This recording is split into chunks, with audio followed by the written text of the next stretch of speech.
in fact, issued a report saying that they, calling for increases in high-skilled immigration because they said otherwise the wages of American PhDs will go up too much.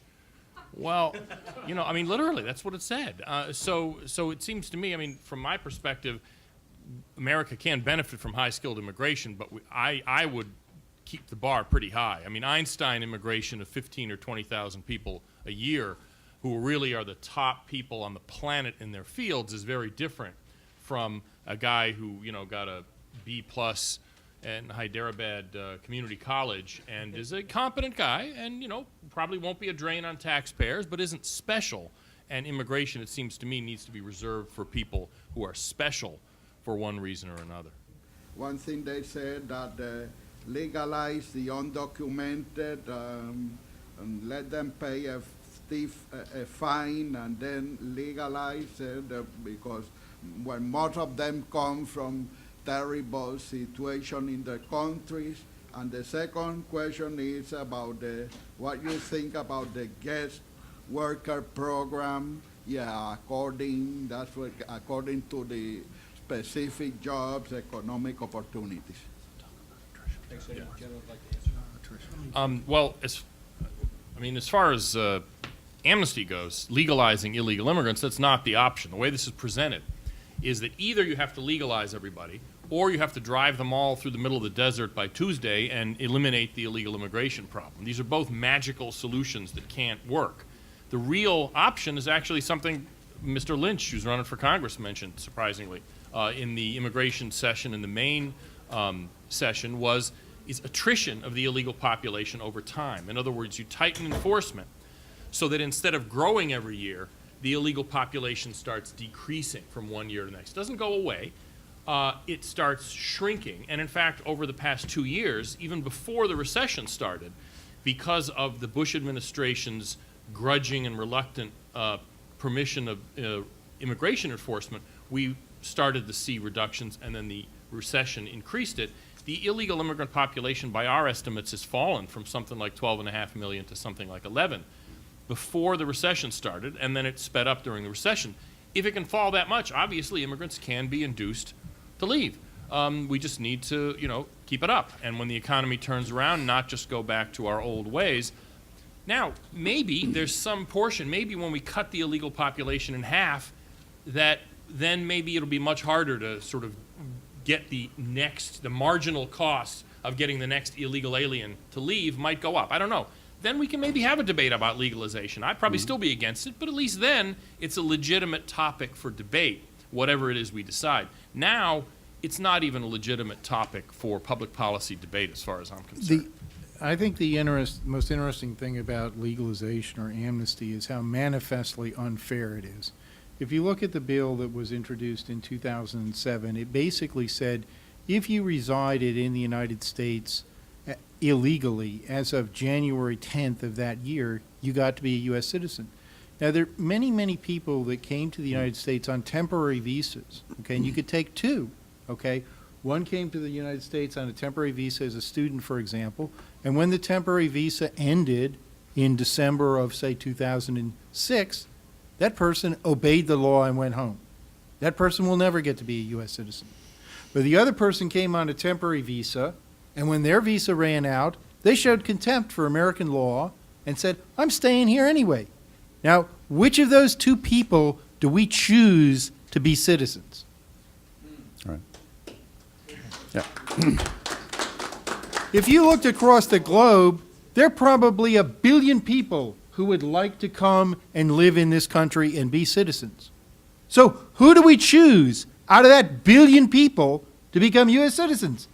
Well, it's precisely the ones that have contempt for our laws and break the law and come here illegally. They get the reward of being a citizen with $1.5 million worth of government benefits tacked onto it. Okay?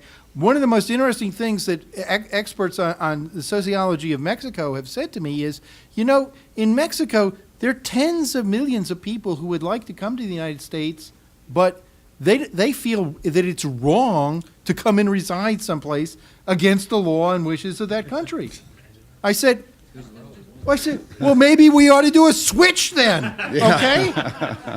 Which ones do we want? Right. No, we want the ones who break our laws. Great. Thanks. Could I say a thing about the guest worker thing? That was the other half of your question. This is something John Fund mentioned in the general session, you know, that we had a guest worker program in the 50s and it really worked well. Complete baloney. It did not work well on a whole variety of levels. First of all, the Bracero program started in World War II and continued to the early 60s. It resulted in increased illegal immigration even during the program itself, because there's always people who don't qualify, and once they have a connection in the United States, now there's a network that enables them to come here. The Bracero program set into motion the illegal immigration flows that we to this day are dealing with. Braceros, these are the Mexican farm workers. They were only men. That's not something we could have today. So we'd have women, they'd have kids, then the game is over. They were only men back then, only Mexican, and only working in agriculture. They came disproportionately from several states of west central Mexico, not near the border. The border didn't have any people until like 30 or 40 years ago. Those states, to this day, are the main places that illegal immigrants from Mexico come from, precisely because they're the children and grandchildren of the Braceros and their neighbors from back then. Guest worker programs don't work. And even if, unlike Robert talked about the guest worker programs in the bills that have been debated, really aren't guest worker, they're fake. They let people stay permanently. But even if it didn't let people stay, a lot of them are going to stay anyway. There is nothing as permanent as a temporary worker. The Germans had this guest worker program with people from Turkey. During the 50s and 60s. And in 1973, they ended it because there was the oil shock, and they said, okay, well, we're going to stop this, and we just won't have any new guest worker contracts. The ones here will finish their contracts, and then we'll go, and they will have gotten money, we will have gotten the benefit of the labor, and we'll just close the book on this foreign population in the United States. Well, what happened? 25 years later, they got twice as many. This is 35 years later. They have twice as many foreign workers in Germany as they did when they ended the foreign worker program. It doesn't work. It's never worked anywhere unless it's regimented in a military style. In some parts of the Persian Gulf, in some other places, they have guest worker programs where people live in barracks, where their grandchildren are not even citizens if they're born there. That's not the kind of thing that's going to work here, ever. And so any guest worker program is going to lead to massive permanent immigration, period. There's no way to avoid it. I'm going to be really short in this, but I think it's important for us to have a definition of the word amnesty.